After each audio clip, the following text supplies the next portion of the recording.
He saw her, a black woman in a simple gray sweatsuit, sitting in the most expensive seat on the plane, and he laughed. Must be a diversity quota, he sneered to his partner, loud enough for the cabin to hear. He ordered his Dom Perignon, demanding the flight attendant cater to his every whim, all while mocking the woman who sipped her ginger ale. He thought his Patek Philippe watch and first-class ticket made him a king. He didn't know he was mocking the one person who could end his career with a single text. He didn't know he was on her plane. Before we begin, comment where you are watching from today, and make sure to subscribe because tomorrow's story is one you don't want to miss. Now, let's get into it. The Aurajet International flagship lounge at JFK's Terminal 8 was a predictable symphony of hushed efficiency. Marble floors gleamed under warm, recessed lighting, and the clinking of heavy glassware against stone countertops provided a gentle percussion. The lounge was designed to be an oasis, a bubble of champagne-fueled tranquility before the transatlantic hop. Serafina Jordan, seated in a secluded corner, found it anything but tranquil. She was dressed in a way that screamed anonymous, not billionaire. A charcoal gray Loro Piana cashmere tracksuit, a garment that cost more than most people's monthly rent, looked to the untrained eye like simple sweats. Her hair was pulled back in a neat bun, and her only accessory was a simple, understated Cartier watch. She was 42, but her unadorned face and clear, observant eyes made her age ambiguous. On her lap, a worn paperback, not a flashing iPad. She was in 1A for Flight 101 to London Heathrow, and she was, as always, working. Serafina was the founder and majority shareholder of the Jordan Capital Group, the private equity firm that had, 3 years prior, acquired a controlling stake in Aurajet International. The airline had been failing, a legacy carrier bleeding money. Serafina, known for her Midas touch in logistics and tech, saw potential. She poured billions into retrofitting the fleet, retraining staff, and most importantly, elevating the customer experience. But she was an old-school CEO. She didn't trust reports. She trusted her own eyes. This was her quarterly ghost flight, flying as a regular passenger to see where the polish was flawless and where the veneer cracked. The crack appeared in the form of Marcus Thorne. He swaggered into the lounge like he owned it, which in his mind he probably did. He was tall, with a mane of silvering hair brushed back, wearing a suit that was just a little too tight, a little too shiny. On his arm was Chloe, a woman half his age, encased in a white Balmain dress, her face a mask of sculpted neutrality. A massive, blood-red Hermes Birkin bag was slung over her arm. They didn't just walk to the bar. They announced their arrival. "Is this it?" Marcus boomed to the bartender, gesturing at the champagne on ice. "Veuve Clicquot? You're serving Veuve in the flagship lounge? It's like a glorified college party. Get me the Dom, 2012. If you don't have it, send someone to the duty-free to buy it." The bartender, a young man named Alex, flinched.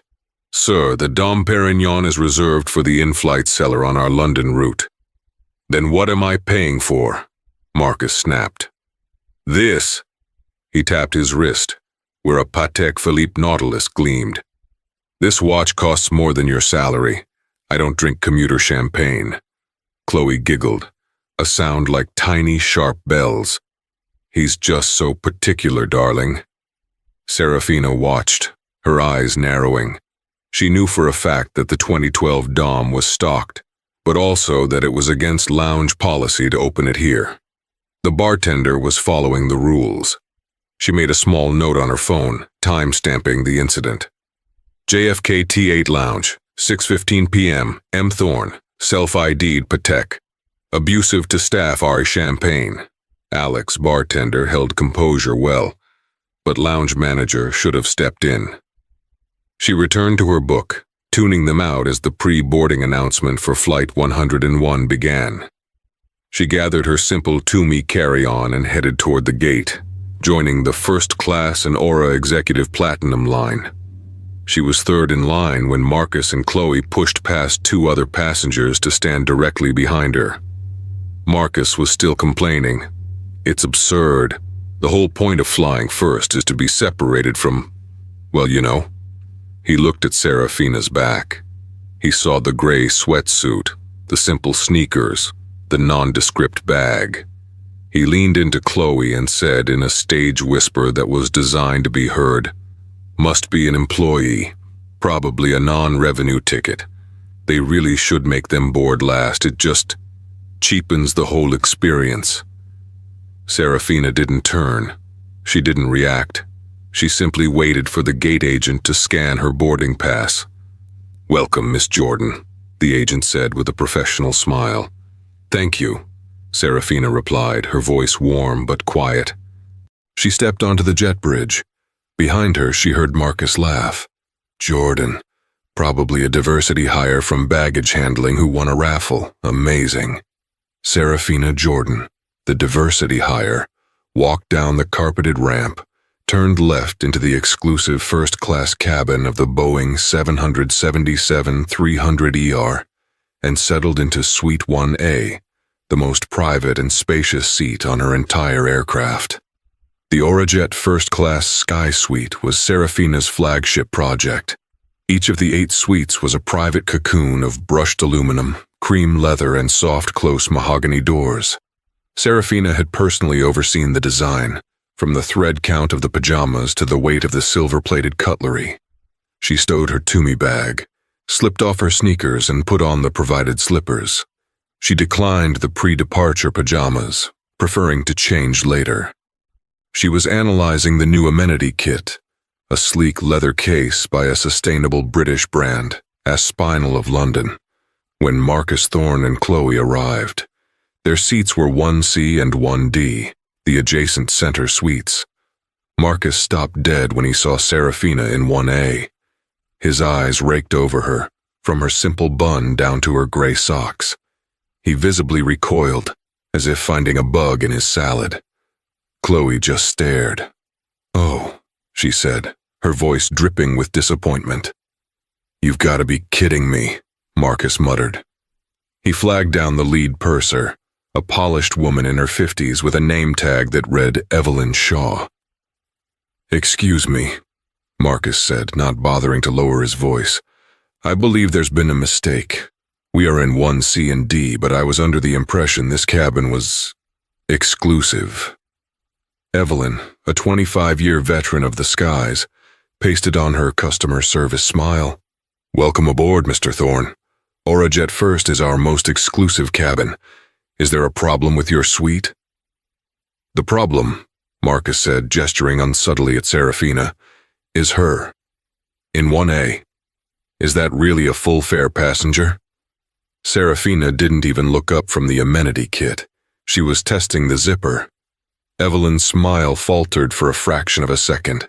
She glanced at her official flight manifest. "Sir, all passengers in this cabin are ticketed for first class. Suite 1A is occupied by Miss Jordan." "Right, Miss Jordan." Marcus savored the name with sarcastic venom. "Well, fine, but I want it noted that I am not happy with the standard. Not at all." He and Chloe settled into their seats, the privacy screen between them immediately lowered. Evelyn, flustered, hurried to Serafina's suite. "Miss Jordan, a pre-departure beverage. We have our 2012 Dom Perignon, or a lovely Sauvignon Blanc."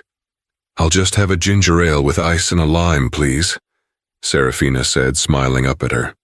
"Of course," Evelyn said, looking slightly surprised. From across the aisle, a loud, derisive snort. "Did you hear that, Chloe? Ginger ale?" Marcus was laughing, a horrible braying sound. "Pays 5 figures for a ticket, or more likely doesn't, and she orders a soda. It's like giving a Stradivarius to a monkey." Chloe shrieked with laughter. "Marcus, you're awful." Serafina's eyes met Evelyn's. In that moment, Serafina wasn't the owner. She was just a black woman, and Evelyn was an employee who had just heard an insult that was impossible to misinterpret. Evelyn's face went pale. She was trapped. On one hand, a loud, abusive, clearly wealthy passenger. On the other, a quiet passenger who was the target of that abuse. Evelyn made her choice. She broke eye contact with Serafina and scurried away. "Your ginger ale coming right up, ma'am," she called over her shoulder, her voice strained. Serafina sighed, a long, quiet breath. This was the crack in the veneer. Her staff was trained for de-escalation, but that training apparently failed when the aggressor was wearing a patek. Marcus, emboldened by the lack of response, continued. He was now speaking to Evelyn as she returned with Serafina's drink. "Make sure mine is the Dom, darling. And I mean right to the brim. I've got to make up for the atmosphere." Evelyn avoided Serafina's gaze as she placed the ginger ale on the polished burlwood tray. "Enjoy your beverage, Miss Jordan." "Thank you, Evelyn," Serafina said, her voice perfectly level.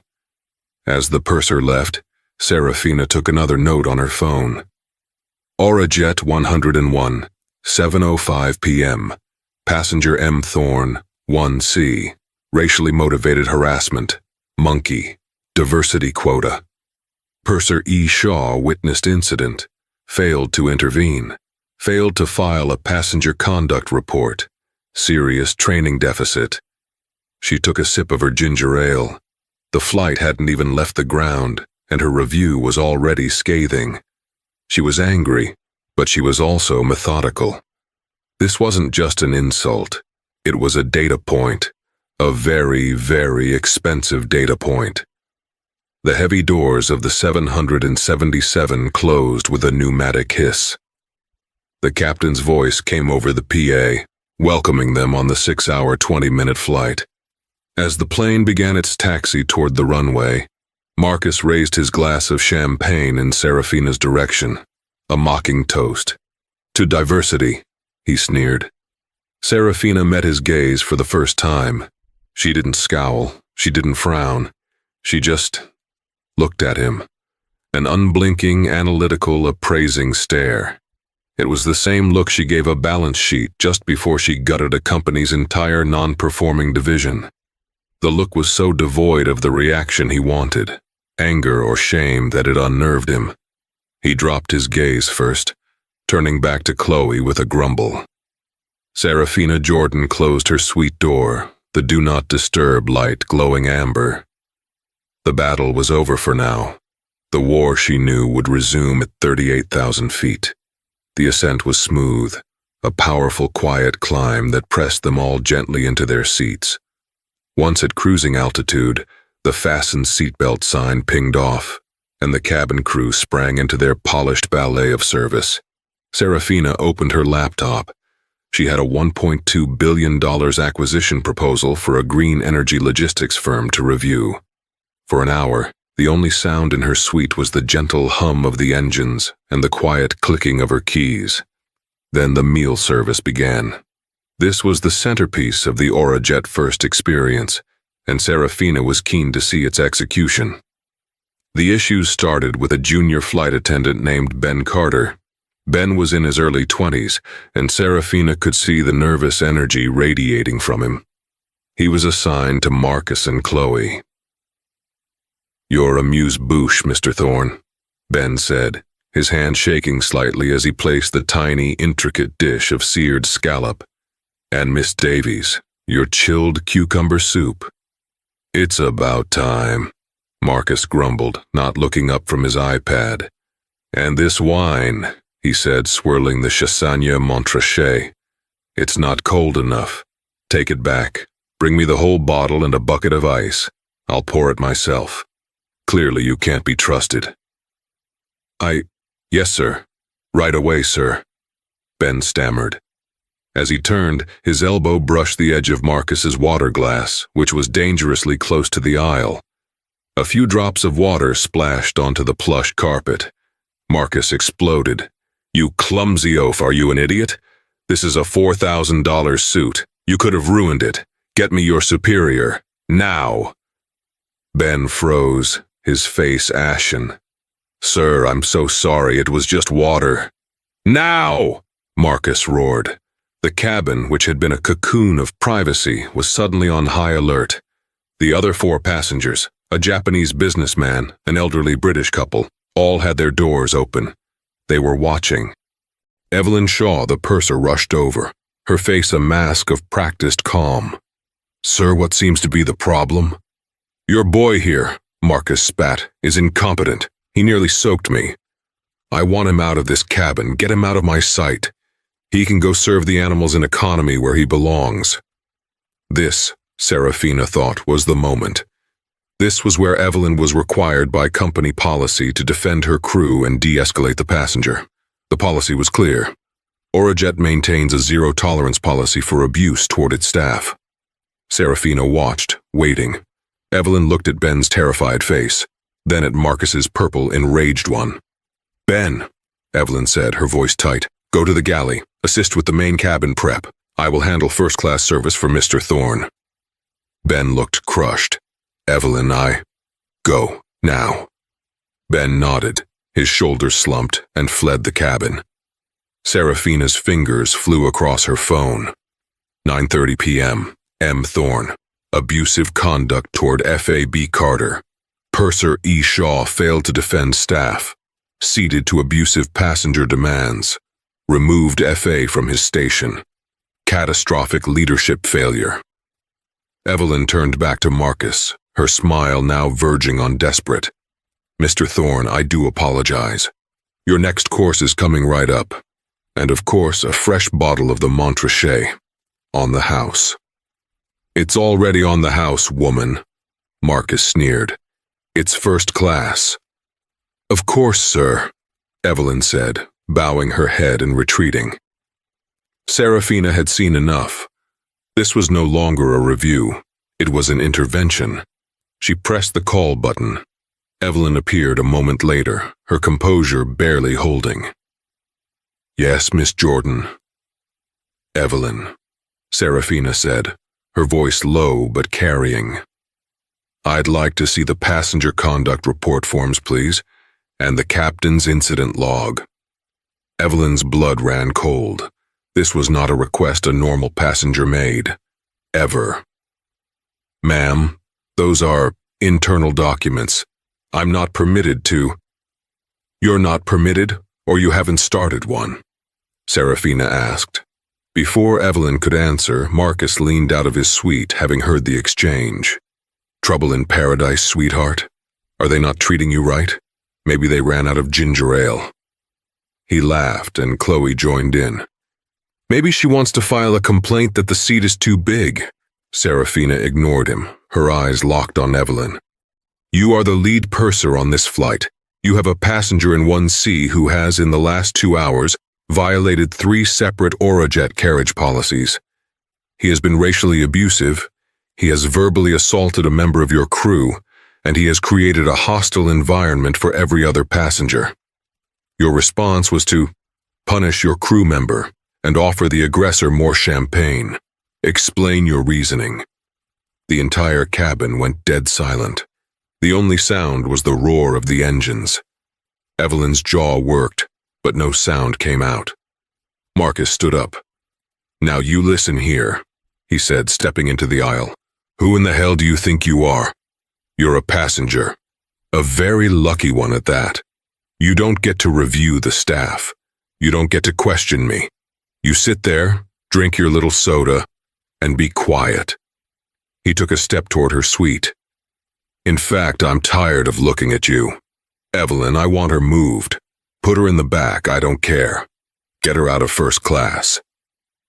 Serafina looked at the man standing in the aisle, his face puffed with arrogance and alcohol. She looked at the purser, paralyzed by indecision. "Evelyn," Serafina said, her voice now edged with steel. "A moment ago, Mr. Thorne suggested I was a monkey. Just now he ordered you to remove me from a seat I paid for. I am a black woman, and your passenger in 1C is a racist bully. This is a Code 3 passenger conduct violation, and it requires you to notify the captain immediately.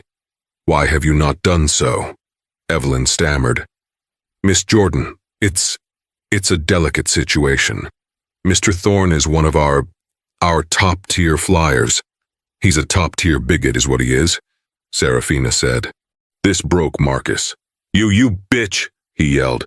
You call me a racist? You with your chip on your shoulder who probably scammed your way in here. You're the problem, people like you. He was fully in the aisle, looming. Serafina didn't flinch. She simply raised her phone. Evelyn, she said, her voice dangerously calm. Get the captain, or I will. Using the satellite phone. My access code is Alpha Juliet 001. The change in Evelyn Shaw was instantaneous and absolute. It was as if she had been struck by lightning. Her face, which had been pale with panic, turned a chalky, bloodless white. Her body went rigid. Alpha Juliet 001. It wasn't just a code, it was the code. Every lead purser, every captain, every operations director memorized a handful of priority codes. There were codes for hijackings, for medical emergencies, for catastrophic failure. And then there was that one. The one they were told they would likely never ever hear. It was the personal high-priority override code for Serafina Jordan, the owner. Evelyn's mouth opened and closed. She looked at the woman in the gray sweatsuit, the quiet woman with the analytical eyes, and she didn't see a passenger anymore. She saw the face from the cover of Forbes and Fortune, the woman who had saved their airline, the woman who signed their paychecks. Ma'am, Evelyn whispered. The word was choked, terrified. Marcus Thorne, however, was oblivious. He was too consumed by his own rage. What is that more nonsense, some secret employee code? Is that your little HR complaint number? Nobody cares. I'll have your job. I'll have her job. Mr. Thorne, Evelyn said, her voice a high-pitched, trembling squeak. You need to sit down, now. I will not sit down. I am the customer. No, Serafina said, finally standing up. She was not a tall woman, but she projected an authority that filled the cabin. You are the problem. She turned to the trembling purser. Evelyn, you have failed. You failed your crew, you failed your passengers, and you failed your company. Go to the galley. Get on the phone. Tell Captain Morrison that Miss Jordan is in 1A and that we have a Code 7 breach in the first-class cabin. A Code 7, Evelyn whispered. That was imminent threat to cabin staff integrity. Mr. Thorne has verbally assaulted staff and threatened a passenger. Yes, Code 7. I want this plane met at the gate by Metropolitan Police and the Orajet UK Operations Director, Jonathan Briggs. Tell Jonathan to meet me on the jet bridge. Is that clear? Evelyn, on the verge of tears, could only nod. Yes, Miss Jordan. Right away. She fled. The cabin was so quiet the hum of the engine sounded like a roar. Marcus Thorne's anger suddenly evaporated, replaced by a cold, confusing dread. He'd heard the names: Captain Morrison, Jonathan Briggs, Miss Jordan. He looked at Chloe, whose face was as white as her dress. She was frantically typing Serafina's name into her phone. Marcus, Chloe whispered, her hand shaking as she held up the screen. Marcus squinted. He saw the Forbes article. The Queen of the Skies, How Serafina Jordan's Billions Rescued Orajet. There was a picture of Serafina not in sweats but in a stunning blue Armani suit, standing in front of the exact 777 they were currently on. Marcus made a sound, a small, strangled gulp. He staggered back, collapsing into his suite. No, he breathed. No, it's a coincidence, it's a different person. But he knew it wasn't.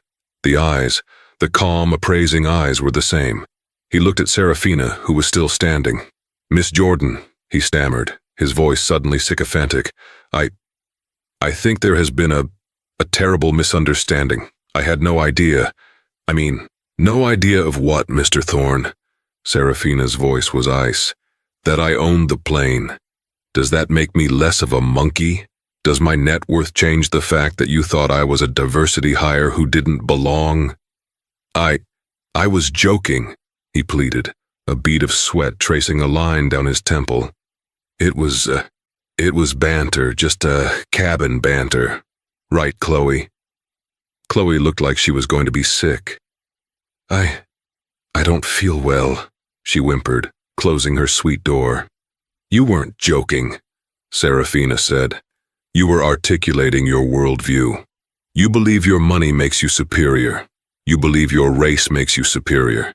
You believe that your status gives you the right to abuse people you see as lesser, whether that's a young flight attendant or a black woman. The problem is you're not used to lesser people having the power to hold you accountable. Less than 2 minutes later, the chime for the PA sounded, but it was a specific short chime only for the first-class cabin. This is Captain Morrison speaking. His voice was deep, authoritative, and clipped. Miss Jordan, I have been appraised of the situation. I apologize profusely for the conduct you have had to endure. We are 3 hours from Heathrow. Ground security and executive management will be meeting our flight. Do you require any further action from the flight deck? Is your safety compromised? Marcus looked like he might faint. The captain was apologizing to her. No, thank you, Captain, Serafina said, her voice perfectly clear. My safety is not at risk. The threat has been neutralized, but please pass my thanks to the cockpit crew, and I would like to speak to Flight Attendant Ben Carter in the galley at his convenience. Understood, Miss Jordan. Morrison out. Serafina sat back down in 1A.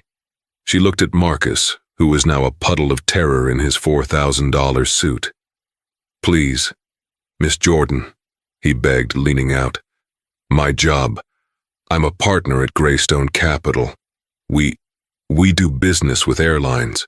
This can't get out. Please, I'll do anything.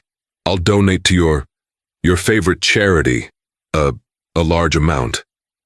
Serafina looked at him, her expression unreadable. Mr. Thorne, you have spent the last 2 hours providing me with the most valuable, unfiltered market research I have ever received. You exposed a critical weakness in my company's culture. I should be thanking you. She picked up her laptop. Now, if you'll excuse me, I have a $1.2 billion acquisition to review. I suggest you use the next 3 hours to contact your legal counsel. I know I will be contacting mine. She closed her suite door, and the Do Not Disturb light glowed amber once more.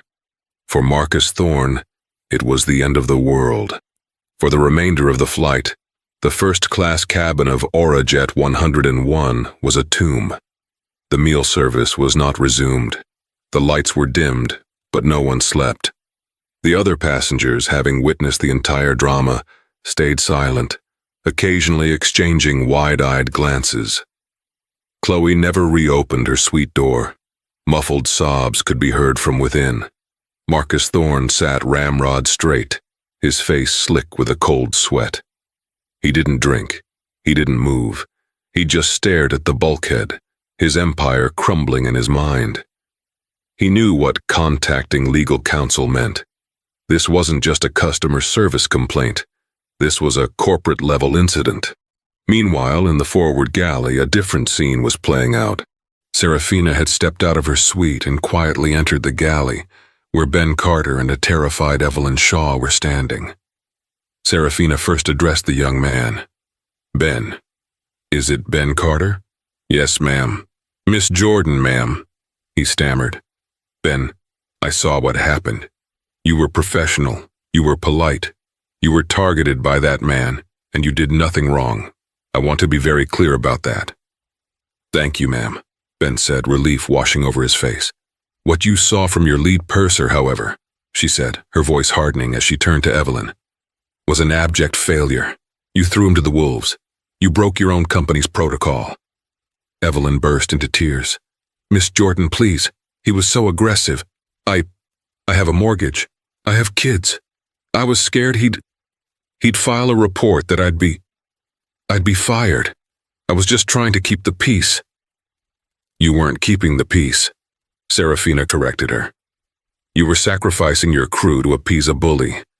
My new policy, which you clearly haven't read, states that in a conflict between an abusive passenger and a crew member, Aurajet backs the crew. Always. You had the power to have Mr. Thorne arrested. You had the power to tell the captain. You had the power to issue a formal red card warning. You did none of those things. Instead, you offered him more wine. I'm so sorry. Please don't fire me, Evelyn wept. That's not my decision to make right here, Serafina said, though it absolutely was. Your future will be decided by Jonathan Briggs in HR. But I will tell you this, Evelyn. Your actions tonight showed me that you are not, in your current state, qualified to lead a team. You are demoted from purser, effective immediately. You will finish this flight as a standard attendant. Ben, she said, turning to him, you will be the acting lead for the remainder of the flight. Log the incident, prepare the cabin for landing, and coordinate with the ground crew. Can you do that? Ben, stunned, stood up straighter. Yes, ma'am, I can. Good. Serafina gave him a nod. Your composure under pressure is exactly what I look for in a leader. She left the galley and returned to her seat. The descent into London was heavy with dread. As the 777's wheels screeched onto the runway at Heathrow, Marcus Thorne looked like a man being led to his own execution. The plane taxied to its gate at Terminal 5. The fastened seatbelt sign pinged off. But before anyone could even think of standing, the captain's voice came on. Good morning, ladies and gentlemen, and welcome to London Heathrow. We ask that all passengers please remain seated. The cabin door is about to be opened, and we will have officials boarding the aircraft. Please remain seated until instructed. Marcus squeezed his eyes shut. The door opened. Serafina watched as two uniformed Metropolitan Police constables boarded, followed by a man in a perfectly tailored suit. This was Jonathan Briggs, the Orajet UK operations director. He was sharp, fast-moving, and looked furious. He walked directly to Suite 1A, ignoring everyone else. He bowed his head slightly. Miss Jordan, welcome to London. I am appalled. I cannot apologize enough. Save it, Jonathan, Serafina said, gathering her Toomey bag. The problem is in 1C and 1D. Jonathan nodded, his face grim. He turned to the police. Constables, Mr. Marcus Thorne in 1C and Miss Chloe Davies in 1D. They are to be escorted off the aircraft. Their details are being flagged, and Orajet is pressing for a full public order offense, citing threatening and discriminatory behavior. The constables moved. Mr. Thorne, please come with us. Marcus stood, his legs shaking. As he stepped into the aisle, he had to pass Serafina's suite. He stopped, his face a grotesque mask of desperation. Miss Jordan, Serafina, please. I have a family. This will ruin me. It was a mistake. A stupid, drunken mistake. Serafina looked at him, her face as hard as marble. When you laughed at me, you were sober. When you called me a monkey, you were sober. When you told your partner I was a diversity quota, you were sober. Your drunken mistake was just your real self, but louder. Your apologies are worthless because you're not sorry for what you did. You're just sorry you got caught by me. Get off my plane. The constables grabbed his arms. Sir, let's go. They hauled him out. Chloe followed, hiding her face, sobbing. As they were marched down the jet bridge, every passenger in business class and premium economy watched. Many, having heard the commotion, were recording on their phones. The walk of shame was total, public, and humiliating. Serafina was the next to deplane. Jonathan Briggs walked with her. What's his status, Jonathan? She asked. Thorne is executive platinum, or he was, Jonathan said, typing on his tablet. I've just revoked his status, voided his 4 million air miles, and placed him on the permanent no-fly list. He is banned from Orajet, and by proxy, our entire partner alliance. He won't be flying on any reputable carrier for the rest of his life. Good, Serafina said. And Miss Shaw? Demoted as you instructed. She'll be flown back to JFK as a passenger and will report to HR for a full disciplinary review. I'm recommending termination. No, Serafina said. "Don't fire her. I want her on a 6-month performance improvement plan. Send her to every diversity, equity, and inclusion seminar we have. I want her working with our community outreach team in Queens. She's not a lost cause. She's a product of a weak culture. She's a mirror. I want her retrained. Ben Carter, however, fast-track him. I want him in leadership training by next month." "Yes, Miss Jordan," Jonathan said, impressed. They reached the end of the jet bridge. Serafina paused. "The videos from the cabin are going to leak, Jonathan. They'll be on the Daily Mail by noon. Get ahead of it. I want a statement from Aurajet. No, we apologize for the incident fluff. I want it strong." She dictated it right there. Aurajet International confirms that 2 passengers were removed from Flight 101 upon arrival in London due to their repeated and reprehensible verbal abuse and discriminatory harassment of a fellow passenger and crew. Aurajet has a zero-tolerance policy for racism, bigotry, and abuse. The passengers in question have been banned for life. We are proud of our crew for handling a difficult situation and ensuring the safety of the cabin. "What about you, Miss Jordan?" Jonathan asked. "The press will find out it was you." "Let them," Serafina said, adjusting the strap of her bag. "It's time the world knew exactly what this airline stands for. The fallout was not just fast, it was catastrophic. By the time Serafina was in her car heading to her London flat, the hashtag #AuraJetRacist was trending. Someone's blurry phone video of Marcus being hauled off the plane was all over Twitter, now X. "That's Marcus Thorne," someone in the finance world tweeted. "Partner at Greystone Capital. What did he do?" The Daily Mail had the story by 10 a.m., the New York Post by noon. Billionaire's bigot, Patek-wearing PE partner Marcus Thorne kicked off flight, banned for life after racist tirade. The victim? Only the billionaire black woman who owns the airline. The story was irresistible. It was a perfect, self-contained drama of hubris and karma. At the London offices of Greystone Capital, an emergency board meeting was called. Greystone was an old money firm, and its reputation was everything. Marcus Thorne, with his flashy new money style, had always been tolerated because he was a rainmaker. But this was different. This was a public relations nuclear bomb. The firm's senior partner, a stoic man named Alistair Reed, read the Aurajet official statement aloud. "Reprehensible verbal abuse and discriminatory harassment. This is the official statement from an $8 billion corporation. A corporation, I might add, that we share several institutional investors with." "He's a fool," another partner spat. "To do this on any flight is moronic. To do it to Serafina Jordan? The woman is a legend. She's on the board of the most powerful tech fund in the world. She's Serafina Jordan." The problem was, Marcus was the lead on their biggest deal. A $3.4 billion hostile takeover of a beloved family-run green energy company in California. The deal was already facing public backlash for being a vulture capital move. The phone rang in the boardroom. It was the CEO of the green energy company.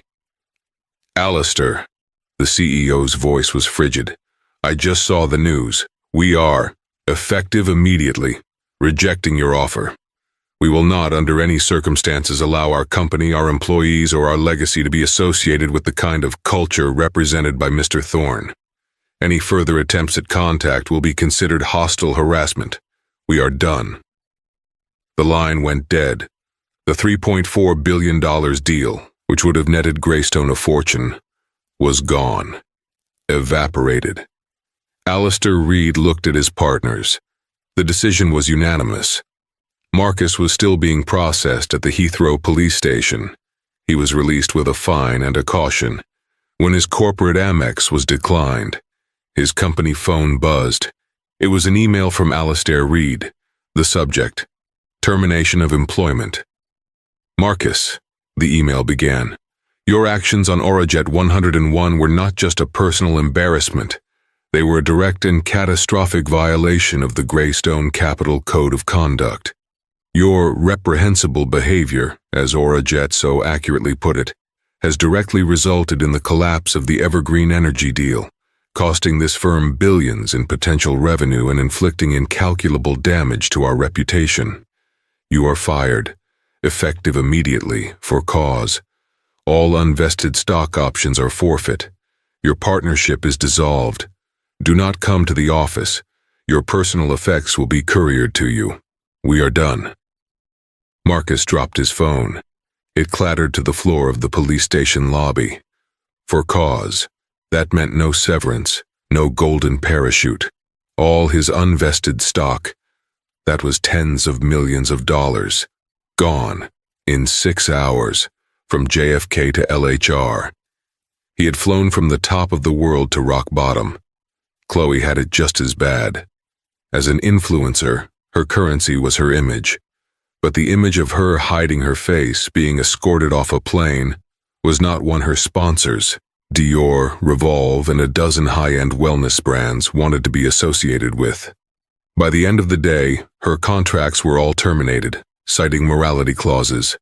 Marcus Thorne, banned from the airline, fired from his job, and publicly humiliated, was stranded in London. He couldn't even book a hotel. He had to take the Heathrow Express train to Paddington, a commoner journey he hadn't made in decades, and find a cheap hotel that would take his personal credit card. He was, in every sense of the word, grounded. A week later, Serafina Jordan walked into the 80th floor boardroom of the Orajet Tower in New York. The mood was electric. The long, polished mahogany table reflected the severe gray skyline of Manhattan. But the energy in the room was anything but. Her executive team, her COO, David Chen, her CFO, Maria Gonzalez, her head of marketing, Richard Beale, and her general counsel, Annika Sharma, were all standing. They didn't just look respectful, they looked energized. "Good morning," Serafina said, taking her seat at the head of the table. "Richard, you first. What's the sentiment?" Richard Beale, a man who usually spoke in the cautious language of metrics and brand verticals, was practically vibrating. "Serafina, it's not like anything I've ever seen. Eventful doesn't cover it. The media storm has been 100% positive. We're not just an airline. We're a cultural moment." He clicked his remote. The large screen at the end of the room lit up. "Our social media mentions are up 4,100%.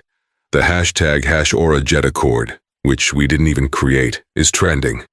The Daily Show did a whole segment on Marcus Thorne, calling him the most expensive heckler in history. Every talk show, every news outlet has lauded our zero-tolerance stance. We're the heroes." He clicked to the next slide. And it's not just talk. Bookings, first and business, are up 18% week over week. But this is the kicker. Economy is up 22%. People are switching airlines. They're paying more to fly with us because, and this is a quote from a focus group last night, "Orajet is the only airline that has our back. We've become the brand of human dignity. You can't buy this kind of loyalty." "It's not all champagne." Annika Sharma, the general counsel, cut in, her voice precise. "Greystone Capital is, as expected, making noise. They're threatening to sue for tortious interference and defamation.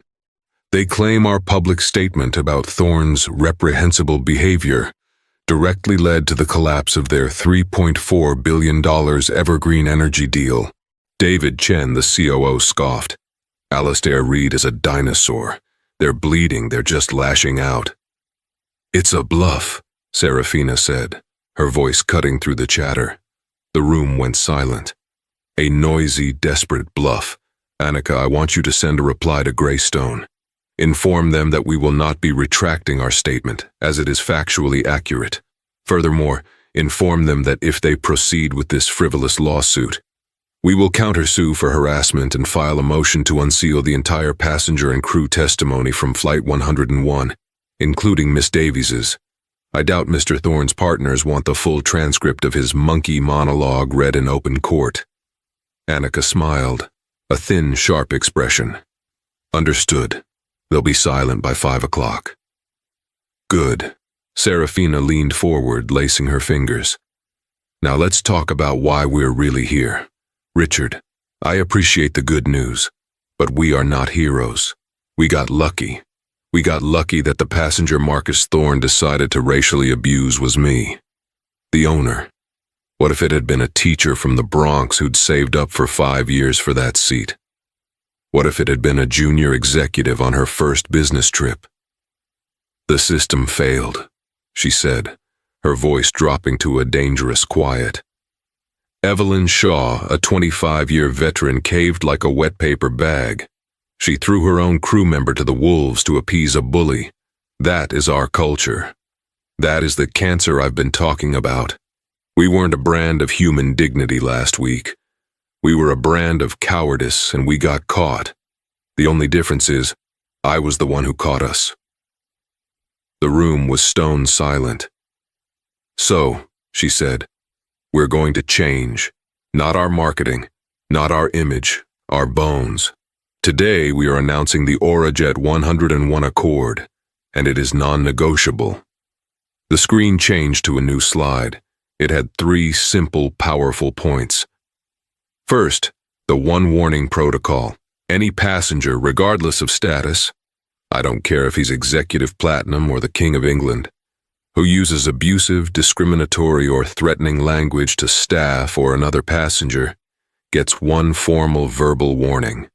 This warning is to be logged by the purser in their handheld device, which will immediately notify the captain and ground control, a digital paper trail in real time.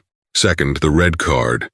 A second offense, any further abuse, any escalation, any physical contact, is an immediate red card. The purser will be empowered with the captain's authority to issue it. The moment a red card is issued, that passenger is informed their contract of carriage is void. No more alcohol. They will be met by police upon landing. And here's the new part. Their status is revoked, and their miles are voided before the plane touches the ground. We are not waiting for a committee. The decision is made in the air. And third, she said, and this is the most important part, the crew is backed. She looked at David. We're announcing a new $10 million crew legal defense fund. From now on, any employee who follows the accord, who red cards a passenger, and who is then targeted by that passenger if they're sued, if they're harassed online, Aurajet will provide all legal counsel at our expense. We will pay every dollar of their legal fees, and we will, as a corporation, countersue that passenger for frivolous litigation. We are taking the target off our employees' backs and putting it on this $8 billion corporation. Let them sue me. The executives were stunned. This wasn't a PR move. This was a declaration of war against the Karen and Ken culture that had terrorized the service industry for a decade. David Chen let out a slow whistle. Serafina, that's revolutionary. The unions they'll build a statue of you. I don't want a statue, Serafina said. I want a crew that isn't scared to do their job. I want Evelyn Shaw to never again have to choose between her mortgage and her dignity. This accord is to be printed and framed at every check-in desk, in every lounge, and in every galley. Our customers need to see it. Our crew needs to breathe it. We are no longer just a transport service. We are a global community, and in this community, dignity is not a luxury item. It is the standard. Make it happen. The ripple effect was immediate. Aurajet's main rivals, Transamerican and Global United, were caught flat-footed. Their PR departments, used to boilerplate apologies, were hammered. Flight attendant unions publicly praised Aurajet and cited the 101 Accord in their new contract demands, demanding their own crew defense funds. Within 2 months, both rival airlines, facing a PR nightmare and a staff revolt, begrudgingly announced similar sky-high standards and flyer-friendly policies. They were pale imitations, but it didn't matter. Serafina hadn't just changed her airline. She'd changed the entire industry. But the change was most profound for the people on Flight 101. For Evelyn Shaw, the descent had been a living hell. She was flown back to JFK in an economy seat, stripped of her purser rank. She reported to the Orajet HR building in Queens, a sterile gray box she had never been to, convinced her 25-year career was over. She sat opposite Cynthia Barnes, the formidable head of human resources. I know I failed, Cynthia, Evelyn wept, her voice hoarse. I've been doing this so long. The rule was always the customer is always right. Always, especially a platinum member. I saw him and I didn't see a bully. I saw a revenue-critical passenger. I saw my mortgage, my kids' college. I froze. I reverted to my old training. Your old training is the problem, Evelyn, Cynthia said, her voice firm but not unkind. That culture, the one that says smile while being abused, is dead. Miss Jordan killed it. Evelyn braced for the end. So I'm fired. No, Cynthia said, surprising her. Miss Jordan was very specific. She doesn't want you fired. She said you're not a lost cause, you're a mirror. She wants you retrained. From scratch. For 6 months, Evelyn was taken off all flights. Her days were spent in mandatory DEI seminars, sitting not with senior staff, but with the 20-year-old new hires. She listened as they talked about their expectations, their refusal to be mistreated. She was then assigned to the community outreach team, working at job fairs in the Bronx and Queens, talking to young black and brown applicants who wanted to join the airline. She wasn't Evelyn the purser, she was just Evelyn. She listened, she learned. The shame burned, but then it refined. 7 months after Flight 101, she stood in front of a new class of graduating flight attendants at the Orajet Academy. She was not in her purser uniform. She was in a simple, sharp trainer's suit. "Good morning," she said, her voice clear and strong. "My name is Evelyn Shaw. Some of you might have heard of me. I was the lead purser on Flight 101. The room, which had been buzzing, went dead quiet. "I'm here today to teach you about the 101 Accord, but I'm not just here to read you the rules. I'm here to tell you a story about a man in 1C and a woman in 1A. I'm here to tell you what happens when you fail. I'm here to teach you how to be brave. I failed my test. You will not." By all accounts, she became the most effective and most respected instructor in the Academy's history. For Ben Carter, the trajectory was the exact opposite. He was summoned to Jonathan Briggs's London office. "Miss Jordan was exceptionally clear," Briggs said, leaning back in his chair. "She didn't just note your composure. Her exact words were, 'That's my new benchmark for leadership. The company is paying for your full leadership and management certification, starting immediately. Your purser training starts Monday.'"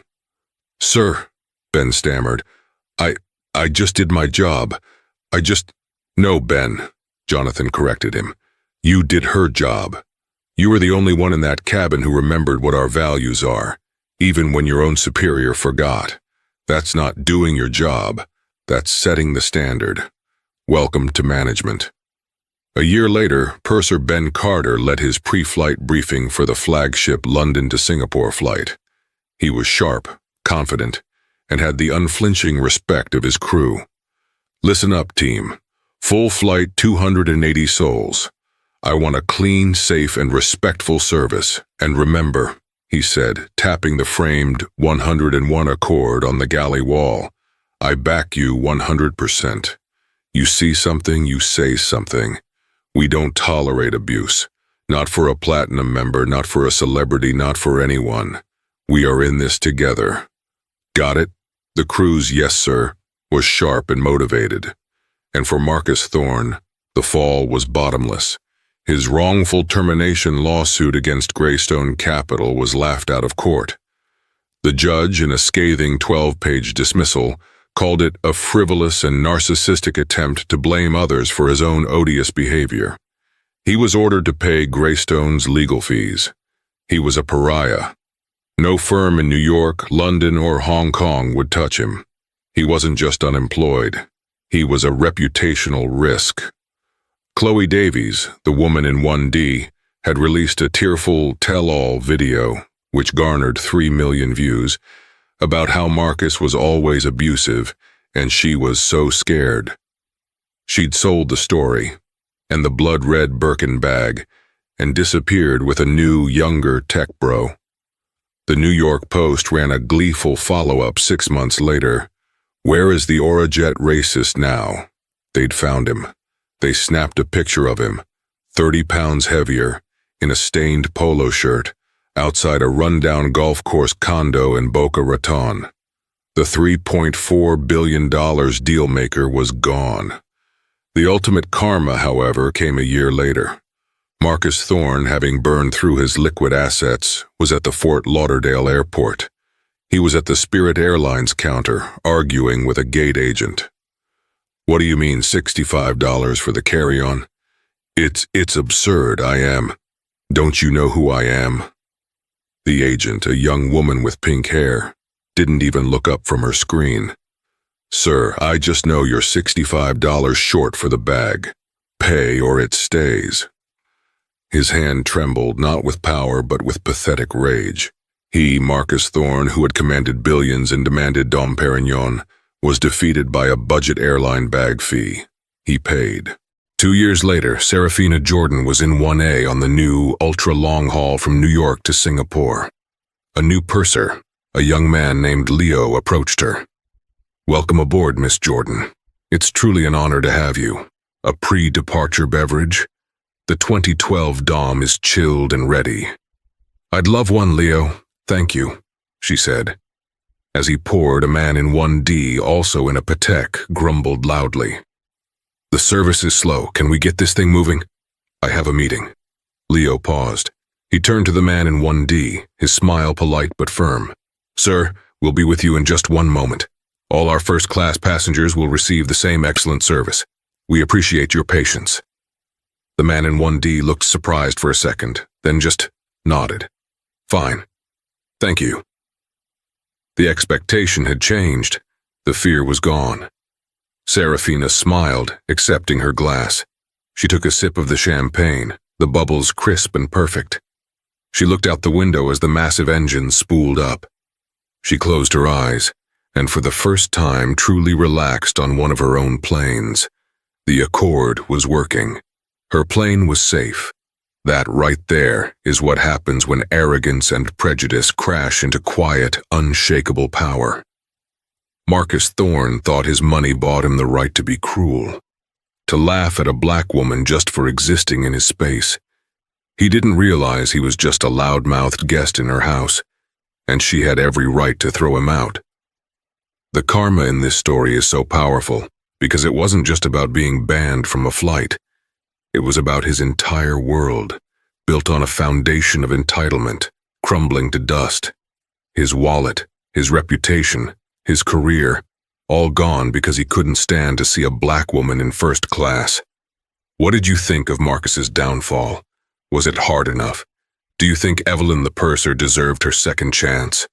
Let me know your thoughts in the comments below. Thank you so much for listening to this story. If you love the drama and the hard-hitting karma, please show your support by hitting that like button. Share this video with someone who needs to see it. And most importantly, subscribe to the channel for more real-life drama stories, just like this one. Click that notification bell so you never miss an upload.